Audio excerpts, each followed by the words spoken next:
সকাল সকাল ভিজা অফিসে যাম, তো বন্ধু ভাবলো আমি ভিজা অফিসে যাম যদি হ্যাঁ একলা গেলে ওর মজা হ্যাঁ ভাবলো কি ডিউটি যাবো গা। তো হ্যাঁ ডিউটি যাবো লেগে রেডি সেডি হয়ে উঠছে, আমিও মানে করলাম তো চলো আমি জায়গা দেখা করলো তো আমিও যাবো।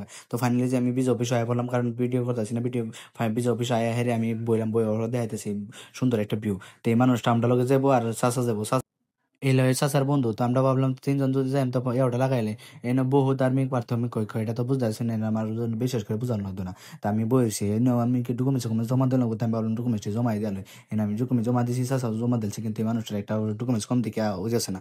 তো আমি চাচার লগে গপসপ করতেছি, আমি কইছি তারা কয়ে দেবো যে হ্যাঁ ডকুমেন্টস জমা পিডিএফ করে দিয়ে দিত। তো আমি ভাবলাম বাংলাদেশের মানচিত্রটা একটু জুম করে দেখাই দিয়ে দেখুন এই বস্তুটা দেখতেছেন বেলে একটা মজা লাগে।